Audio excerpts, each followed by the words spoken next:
Good morning, students of class 5. I have already completed the 7th lesson of your literature book, that was the boat races around the world, in which we have studied about the different type of boat races all over the world, and there must some similarities among them, and all all of them are celebrated on account of some festival. So we have already discussed about these boat races in detail under this lesson, and now I want to solve the questions given below under this lesson. So I have already prepared the answer of the questions for you, and I would like to suggest you to please note down all these questions answer neatly in your fair copy and try to learn them one by one, 2 or 3 at a time, and also write them in your rough copy after learning them, because you have to prepare yourself for the examination, and you have to judge yourself how much you have understood this lesson and how much you are able to answer yourself these questions of this lesson. So I am going to display and make you understand all the answers of the questions. First of all, I would like to solve all the questions of comprehension A, and after that in the next class I will also deal the questions of comprehension B. Okay, so I am going to display the question as well as answer of this lesson. You have to look it carefully and try to understand all the answers. I am going to detail these answers in English and Hindi one by one. So please pay attention and look at your mobile screen, because I am sending both the things, answer and questions along with it. Okay, so please look at your screen. Okay students, so you are looking at your screen. This is the comprehension A. We have to answer these questions in brief, यानी इन सवालों का जवाब हमें संक्षिप्त रूप में देना है। तो हम चाहते हैं कि आप क्वेश्चन और आंसर दोनों को अच्छी तरह से पहले आप समझ लें, ताकि आपको याद करने में कोई परेशानी का सामना न करना पड़े। तो पहला क्वेश्चन है, what is Vallam Kali, where is it held and when. कहने का मतलब ये हुआ कि बल्लम कली क्या है, ये कहाँ और कब आयोजित की जाती है। तो इसका एकदम साधारण सा आंसर है, जो कि देखिए आपके स्क्रीन पे डिस्प्ले कर रहा है। मैंने लिखा है क्या, ये देखिए, Vallam Kali is a boat race held in Kerala during Onam, comma दे देंगे, ए हार्वेस्ट फेस्टिवल। मतलब बल्लम कली एक नौका रेस है जो कि केरला में ओनम के दौरान आयोजित की जाती है। और ओनम क्या है, एक हार्वेस्ट फेस्टिवल है, यानी फसलों की कटाई के मौके पे यह फेस्टिवल मनाया जाता है। ठीक है, अब क्वेश्चन नंबर 2 आइए, what is bunchy pattu. Bunchy पट्टू क्या है, आपने पढ़ा था उसमें बुक में, टेक्स्ट में, जब मैंने पढ़ाया था कि बंची पट्टू क्या है।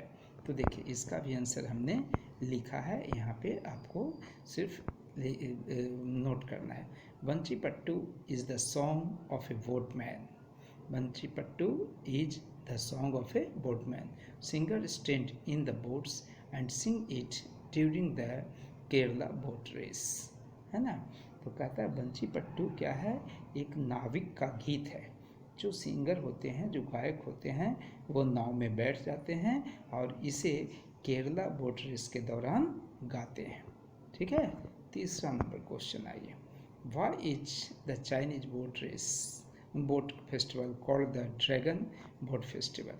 कहता है चाइना का जो बोट फेस्टिवल है उसको ड्रैगन बोट फेस्टिवल क्यों कहा जाता है ना। तो उसे चाइना का ड्रैगन बोट फेस्टिवल क्यों कहा जाता है। अब देखिए यहाँ लिखा है, the Chinese boat festival is called the dragon boat festival because the front part of each boat is shaped like a dragon and painted in bright colours. कहता है चाइनीज बोट फेस्टिवल को ड्रैगन बोट फेस्टिवल इसलिए कहा जाता है क्योंकि इसके नाव का जो अग्रभाग होता है वो एक ड्रैगन की तरह होता है जिसे चमकीला रंगों से रंगा जाता है। ठीक है। अब आइए क्वेश्चन नंबर 4। कहता है how is music A part of the dragon boat festival. कहता है किस प्रकार संगीत ड्रैगन बोट फेस्टिवल का एक भाग होता है। तो हमने क्या लिखा है देखिए ज़रा सा ध्यान से, यहाँ पे आपको लिखा हुआ भी मिल जाएगा।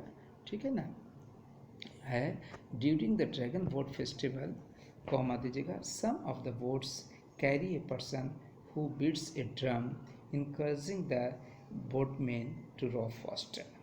क्या कहता है कि ड्रैगन बोट फेस्टिवल के दौरान कुछ लोग जो होते हैं वो some of the boats carry a person, कुछ नावों में एक व्यक्ति होता है जो कि ढोलक को ज़ोर ज़ोर से बजाता है ताकि जो नाविक होते हैं वो उत्साहित होकर के उसे और तेज़ी से खेल सके, यानी नाव को चला सके।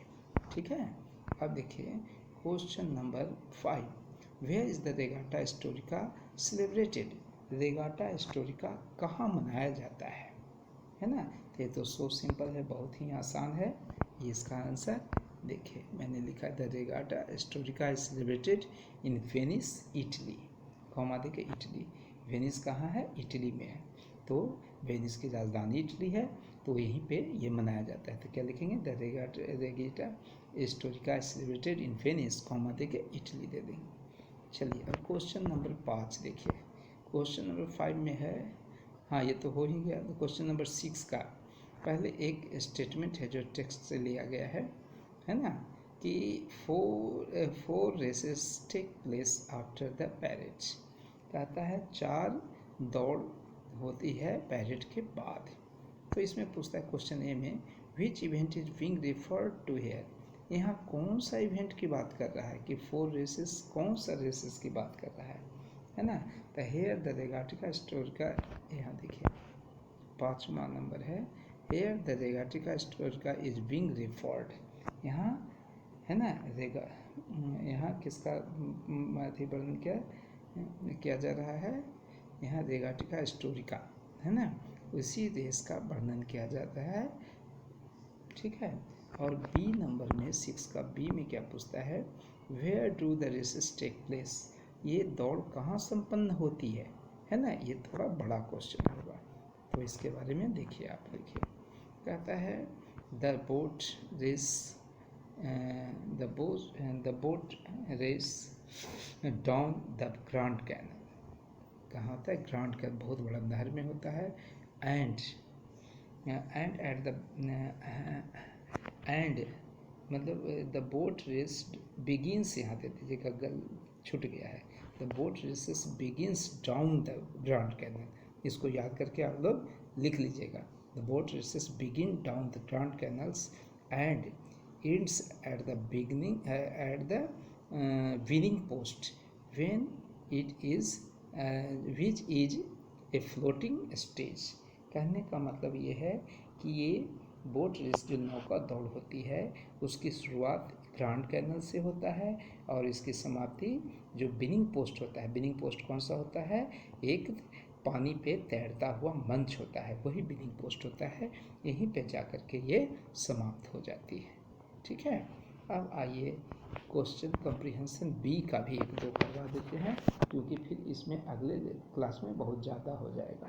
तो चलिए बी के अंतर्गत क्या कहता है, पहला कि these are not ordinary boats. अब देखिए स्टेटमेंट था ना, तो इससे 2 क्वेश्चन रिलेट किया है।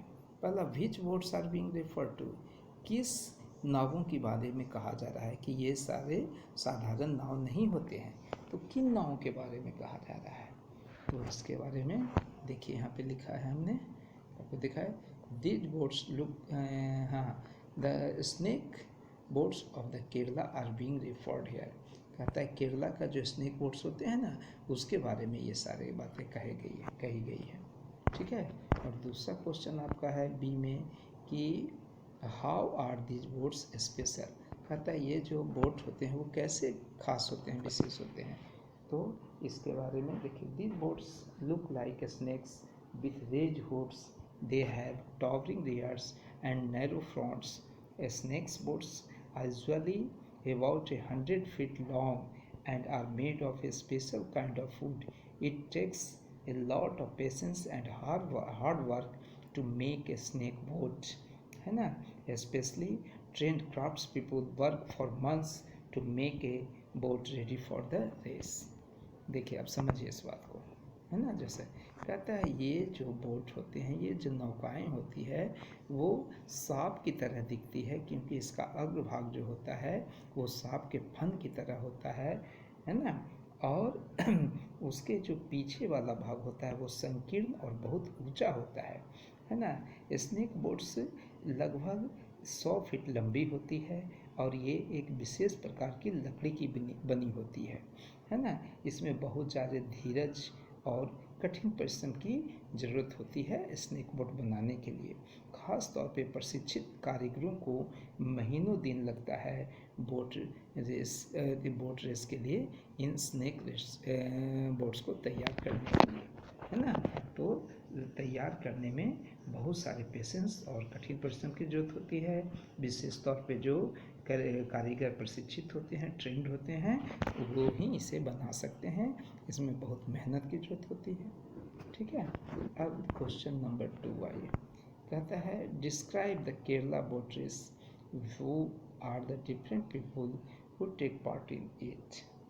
कहता है कि केरला का बोट रेस के बारे में आप क्या जानते हैं, उसके बारे में विस्तार पूर्वक बताइए, और कौन लोग होते हैं जो इसमें भाग लेते हैं. ठीक है. तो ये लास्ट क्वेश्चन देखिए. तो क्या इसमें देखिए क्या लिखा है. The boats in Kerala boat race are colourfully decorated. Full stop. They look like fast moving snakes heading towards the finishing line. Full stop दीजिएगा.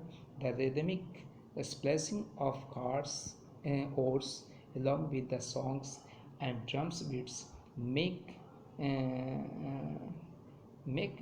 the race very exciting. Especially trained craftspeople prepare the boats at least 100 oarsmen row each boats. ठीक है. कहने का मतलब ये हुआ कि केरला का जो बोट रेस होते हैं वो बहुत रंग बिरंगी रंगों से सजाया गया होता है. वो ऐसा प्रतीत होता है जैसे फिनिशिंग लाइन की ओर को सांप सब जो है बहुत तेज़ी से बढ़ रहा है, और इसका सुर ताल के साथ जो ओर छप छप की आवाज़ करती है, और जो गीत गाते हैं, और जो उसमें संगीत बजाते हैं, ड्रम पीटते हैं, ये सब जो है उसको उस रेस को बड़ा ही रोमांचक बना देता है. और विशेष तौर पे प्रशिक्षित कारीगर इन बोटों को तैयार करता है और कहता है कि कम से कम इसमें 100 ओर्समैन होते हैं जो नाव को खेते हैं. तो बच्चों आज इतना ही रहने दीजिए. इतना आपके लिए तैयार कर दे. इसको थोड़ा जूम करके आप देख लीजिएगा. थोड़ा सा हल्का आया है लेकिन आया है सारा का सारा. आप इसको ध्यान से नोट कर लीजिएगा, स्थिर से जूम करके. ऐसे मैं पढ़ करके भी बता दिया हूँ. जहाँ कन्फ्यूज हो तो वीडियो को दोबारा चला करके आप देख लीजिएगा. उसके बावजूद भी कहीं खास तौर पे आपको प्रॉब्लम हो तो आप हमसे पूछिएगा. Thank you. वीडियो बहुत बड़ा हो जाता है, इसलिए आज इतना ही रहने दीजिए. बाकी हम अगले क्लास में करेंगे. ओके.